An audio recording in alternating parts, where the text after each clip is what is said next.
es un falso dilema que una esté en contra de la otra. Vamos a hablar de estos temas con un nombre rarísimo, Irune Aguirrezábal. Irune es una jurista española de visita en Argentina, especialista en los temas de democracia paritaria y de paridad de género. Muchísimas gracias, Irune, por estar aquí. Gracias, Luciana, un gusto. ¿Cuál es la diferencia entre paridad de género y democracia paritaria? Sí, bueno, buena pregunta, porque muchas veces se confunden los dos términos. La verdad, la paridad es un presupuesto necesario para la democracia paritaria, pero la democracia paritaria va mucho más allá. Es un concepto mucho más ambicioso que requiere realmente que haya en el Estado, que esté vertebrado el concepto y el principio de igualdad sustantiva en todas sus políticas públicas, instituciones, mecanismos, procedimientos, de tal manera que la democracia paritaria se basa, digamos, en tres grandes principios. El principio de libertad y de igualdad, como cualquier democracia, pero en el caso de la democracia paritaria, una igualdad sustantiva, es decir, la que definida por los convenios internacionales y que se ha desarrollado, nos habla de la igualdad de resultado, la que es efectiva, no la que está en los tratados, Claro, sino no simplemente enunciado, sino en la vida práctica. Exacto, pero además donde hay una representación paritaria. Representación paritaria que justamente en Argentina va a haber por primera vez, esperamos, ¿no? A partir de las elecciones, pero en una democracia paritaria no es solamente el legislativo el que tiene paridad, sino que hablamos de representación paritaria para conformar la voluntad política del Estado en todas sus formas, ¿no? ¿La democracia paritaria es solo una cuestión del Estado o también tiene que afectar al mundo de los privados? No, porque la democracia no es una cosa del Estado, efectivamente, es toda la sociedad, el Estado, los partidos políticos, los agentes sociales, las empresas. Cuando digo Estado, es todo lo que está en el Estado, no las instituciones políticas del Estado. Entiendo. Pero, efectivamente, la responsabilidad del Estado y de los poderes públicos es muy importante. Y de paridad hablamos de todos los poderes del Estado.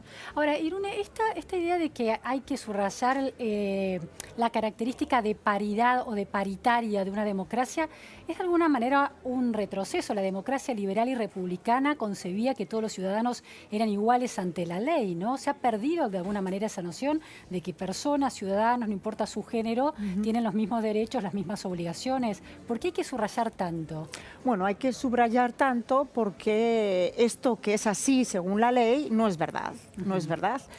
Para empezar, en la concepción de la ciudadanía, de ese republicanismo que nace de la Revolución Francesa, quedan fuera las mujeres. Las mujeres no son ciudadanas, ¿no? El universalismo es un concepto androcéntrico, es masculino, y son precisamente las francesas en los años 80 y 90 del pasado siglo, hace nada, las que ante la declaración de inconstitucionalidad por parte del Tribunal Constitucional francés, que declara inconstitucional su ley de cuota porque declaraban que no respetaba el principio de igualdad, piensan y elaboran el concepto de paridad en la representación. ¿Qué es lo que dicen? Que el universalismo que representa la nación francesa está representado por los dos sexos y por lo tanto es un concepto que tiene que recoger a ambos sexos. Entonces le dan la vuelta, ¿no? Le dan la vuelta. Entonces la representación paritaria no está reñida, todo lo contrario, está perfectamente, hace que realmente las dos categorías fundamentales que tenemos, más allá de otras, hay otros criterios étnicos, raciales, económicos, culturales, pero las dos grandes categorías que tenemos, que son el sexo masculino y femenino, tienen que estar igualmente representadas. Interesante eso. Pero decías que la Corte lo discutió en Francia, discutió la idea de la ley de cuotas o de cupos. Discutió aquella idea, pero fue muy interesante porque lo que luego se aprobó fue una ley de paridad. ¿Y cuál fue la idea? Es decir, ¿cuál era la noción, el argumento de la Corte para discutir lo acertado de una ley de cupos? Sí, yo creo que, de hecho, gracias a lo que hizo justamente el primer país del mundo, que es Argentina, al aprobar una ley de cuota, también se le dio la vuelta. O sea, estábamos en un momento incipiente en el cual todavía había que argumentar que era la igualdad igualdad sustantiva y cómo se lograba a través de distintas medidas que daban las mismas oportunidades a todos. Yo creo que era una, bueno, no es que lo crea yo, es una concepción que ya quedó completamente obsoleta, ¿no? Y está ampliamente reconocido. Y de hecho este continente, digamos que es el continente que mejor ha entendido que ante la infrarrepresentación de las mujeres, las acciones afirmativas eran necesarias. La discriminación positiva. Claro, casi todos los países en este continente tienen algún porcentaje en la legislación para las elecciones en los legislativos que hace que sea como mínimo ese porcentaje el que tenga que salir en el resultado electoral. Ahora, el hecho de tener políticas públicas y legislación de discriminación positiva para tener que las mujeres tengan mayor representación, por lo menos en el poder político del Estado, ¿no es un síntoma de que finalmente las mujeres no están tan presentes? Otras naciones quizás no tengan esas leyes porque las mujeres naturalmente están instaladas de manera más equitativa. No, la verdad es que es lo contrario. Mira, hace muchos años, en el año 90, el Comité Económico y Social de Naciones Unidas estableció recomendaciones para que los estados fueran adoptando estas medidas afirmativas. En el 95 iban a tener un porcentaje del 30% y se fijó en el 2000, que quedaba como muy lejos, el 50%. Bueno, hoy la media del mundo está en el 24%. Y no es verdad que no haya mujeres interesadas en política. En este país, igual que en todas, yo vengo de Uruguay, o sea, en la militancia de casi todos los países latinoamericanos está por encima, ¿no? Hay como 50-51% de mujeres militantes en los partidos y mujeres lideresas en distintos ámbitos, pero que lo tienen mucho más difícil. Y podemos hablar de las resistencias. Y ahí están los partidos políticos, la falta de corresponsabilidad por parte de los hombres de las tareas del hogar, del cuidado, en fin, es todo muy... Ahora, los que terminan haciendo, los que tienen el poder de confeccionar las listas de candidatos finalmente siguen siendo los hombres. De manera que aunque las mujeres tengan paridad en la representación y en la cantidad de posiciones que pueden ocupar, no es una decisión de ellas. No intervienen demasiado en esa puja por los lugares de las listas. Claro, por eso es interesante lo que va a pasar acá, porque es verdad que va a haber por primera vez unas elecciones bajo una ley de paridad. Esperamos que el resultado sea este. Vamos a ver primero, ¿no? Yo no voy a estar acá, pero seguiré muy atentamente el resultado de las PASO y también cómo finalmente se confeccionan las últimas... Pero fíjate, hay una cosa muy interesante en este país que justamente me encanta que estemos en este momento, que es que va a haber una legislación, porque te estaba hablando antes de la necesidad de que la paridad no se limita al límite legislativo. Y hablando ayer con colegas, ¿no? Que están Ojo Paritario, que es una asociación estupenda que está haciendo una labor extraordinaria, interpartidaria, etcétera, hablábamos de los déficits que hay en otros niveles de la administración, territoriales, en las provincias, municipales, pero también en el poder electoral y en el poder judicial. En el electoral me parece fascinante que ahora mismo hay la posibilidad de elegir a una mujer, que además creo que está perfectamente cualificada, quizás pero todavía no se concreta ese nombramiento. Pero tú, respondiendo a tu pregunta... ¿Pero es por su condición de mujer que no se concreta? No lo sé, yo no voy a entrar en ese tema, pero respondiendo a tu pregunta, no solamente los partidos políticos están dirigidos por hombres y tienen la decisión final sobre quiénes son las y los candidatos que van en sus listas. También ¿no? el órgano más importante responsable de los conflictos electorales, la Cámara Nacional Electoral, tiene una enorme responsabilidad, así que es un momento fascinante para que desde ahí haya una señal también de poder aportar, ¿no? Con una mujer una visión también que sea plural. Ahora, hay dilemas también, digo, porque en la fórmula del Frente de Todos de la oposición lleva a Alberto Fernández como candidato a presidente y como candidata a vicepresidente la expresidenta Cristina Fernández de Kirchner. Pero es paradójico que una expresidenta mujer que tuvo dos gestiones de gobierno, 8 años de gestión, por ejemplo, no alentó un punto clave de la agenda de géneros como fue la legalización del aborto, y fue un hombre el que lo hizo. Entonces, ¿la paridad de géneros deriva necesariamente en la representación de los asuntos de las mujeres en la cosa pública? Fíjate, hay muchas opiniones sobre esto, pero yo pienso que ese no es el debate. El debate, para mí el debate interesante es el que ya planteó John Stuart Mill en 1869, cuando reclamaba y reivindicaba el sufragio femenino. ¿Cuál es el argumento más importante? Él planteaba dos, los dos son súper importantes. Uno es el moral. O sea, somos la mitad, las mujeres son la mitad, somos, porque tú y yo somos mujeres, la mitad de la población, la mitad de las inteligencias y capacidades, como decían en la Cumbre Europea, donde se acuña el término de democracia paritaria. Esto es moral, o sea, es de justicia social, da legitimidad. Más allá de las ideas y de las concepciones. Hombre, por de esas supuesto, mujeres. cuando hablamos de Claro. hombres, cuando tú hablas de una representación en un país federal, aquí lo sabemos muy bien, en Argentina, nadie dice cuáles son las ideas de este territorio de aquel. Claro. La categoría provincia representa un Interesante, poder sí, político. sí, Pues claro. digamos que es igual, tiene la misma fortaleza, la misma fuerza, la categoría sexo, ¿no? Hombre y mujer tienen que estar representados. Y el otro argumento es el de la eficiencia y eficacia.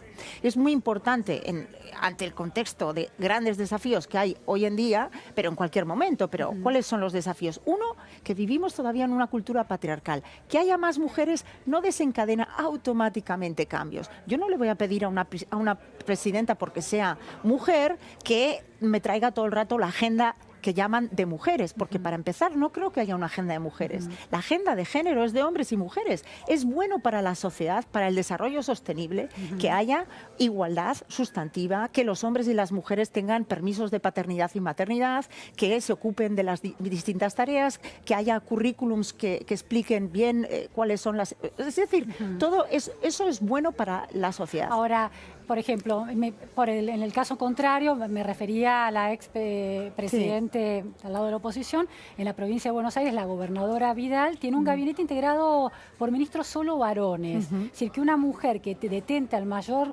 poder dentro de una provincia poderosísima en la Argentina, no, por su sola presencia, no genera un reparto de poder igual entre hombres y mujeres. No, ahí, más allá de que ella sea mujer, yo creo que es el momento, ahora con la ley de paridad que hay en Argentina, de que, por ejemplo, el siguiente gobierno federal que tenga la Argentina sea paritario. Entonces, esa es la gran apuesta. Yo no creo que las mujeres tengan que defender la agenda específica. Es el gobierno paritario argentino, ya hablando del futuro, el que tendrá que defender una Argentina donde se quiebre de verdad, se pase, se pueda superar esa cultura patriarcal y donde realmente podamos estar evolucionando hacia una sociedad más justa, más igualitaria, con un reparto de cargas, porque además es el otro argumento de la eficiencia, es que es lo único inteligente para no solo transformar los roles de género y cambiar esta cultura patriarcal, sino también para resolver los problemas que tiene la sociedad, con todas las transformaciones tecnológicas, geopolítica pendientes que tiene en este sumar momento. Perspectivas, ¿no? Claro, intereses, perspectivas. Irune, un reparo que mucha gente plantea a las leyes de cupo, de cuota y a la idea de la paridad es que atenta contra la concepción de la meritocracia, de que aquellos que son los mejores tienen que llegar a ocupar esas posiciones y no simplemente aquellos a quienes se habilita intencionadamente para ocuparlas, como sería el efecto de una ley de cupos. ¿Cuál es tu argumento? Bueno, para cuestionar dos cosas que decir. Este argumento se ha empezado a arguir cuando han entrado las mujeres. Toda la vida hemos tenido hombres y podemos hablar de cuántos hombres con poca capacidad o que han tenido mala gestión han estado y están en política y no ha pasado nada. Ahora que están las mujeres vamos a hablar de méritos. Bueno, si hablamos de méritos, en política no estamos hablando de quién se graduó en la mejor universidad, ¿no? Porque, quiero decir, para estar en política es mucho más complejo. Entonces, bueno, la empatía, la capacidad de negociar, hay muchas cuestiones. Yo no conozco ningún estudio que diga que las mujeres sean menos empáticas, menos inteligentes. Lo que sí sabemos es los datos que tenemos. Tenemos datos de que se gradúan más mujeres en la universidad hoy en día, sobre todo en algunas carreras humanísticas, en temas de ciencia y tecnología. Todavía sigue habiendo un retroceso, pero hay una enorme capacidad, a través de los datos que vemos que hay una enorme capacidad de las mujeres y también lo vemos en los liderazgos que ejercen. Pero digamos que además no es solamente el argumento. Ahora mismo hay algunos estudios muy interesantes que están diciendo lo contrario, que la paridad está además fortaleciendo otro tipo de liderazgos. ¿Por qué? Porque los hombres que están saliendo de esa cuota que tenían los hombres instalada, que era del 100 y ahora se va achicando, es del 70, cuando tenían el 30, ahora va a ser del 50, los hombres que salen son los más mediocres. que son los Ajá. que más se resisten. Y eso hay estudios interesantes que lo empiezan a describir, lo están analizando. Se está produciendo una selección, digamos, un filtro. Exacto. Entonces, bueno, este ha sido un argumento, bueno, que se ha ido, que yo creo que hay que rebatir porque no, los datos no son así. Irune, en una democracia ideal que funcionara con una lógica de balance lógica y no con sesgos patriarcales heredados por siglos y siglos de patriarcado, ¿no sería necesaria una ley de cuotas y mujeres y hombres pujarían libremente por esas posiciones y los desbalanceos que hubiera entre un género y el otro serían fruto de la voluntad individual de quienes están buscando esas posiciones? Totalmente, Luciana. Fíjate que la democracia paritaria, yo no hablé de ley, yo dije los principios de paridad en la representación, igualdad sustantiva y libertad para decidir qué quiero hacer con mi vida, etcétera. No hace falta una ley. En Europa hay muchos países que no tienen legislación de paridad, es una excepción. El continente, la región que tiene más leyes de cuota y paridad es América Latina. Pero ¿por qué se hace por ley? Porque si no, los partidos no lo respetan. Claro, pero eso es una muestra de debilidad, eso es lo que te planteaba. Es una muestra de debilidad y una muestra de la dificultad, no de las mujeres. Las mujeres yo no creo que sean débiles por eso, sino una muestra de vulnerabilidad del sistema. Claro, y de que los partidos, que los partidos no acceden más que si se les de la obliga. debilidad de un pasa. patriarcado que permea toda muy la razón. fuertemente, Es lo que pasó en México hace unos años, cuando el tribunal echó para atrás todas las listas de los partidos, creo que fue en el 2014, porque no respetaban la ley de cuotas. Tuvo que venir el tribunal a decirles, no, si no cumplen con la legislación, ustedes no se pueden presentar. Y todos tuvieron que rehacer sus listas, ¿no? ¿Cómo es esto en países diferentes? Estoy viendo una serie Trap en Netflix que transcurre en Islandia y es muy interesante ver que las mujeres poderosas en términos políticos, que están en componendas un poco extrañas, que son mujeres, no son hombres. ¿Funciona distinto en estas democracias diferentes?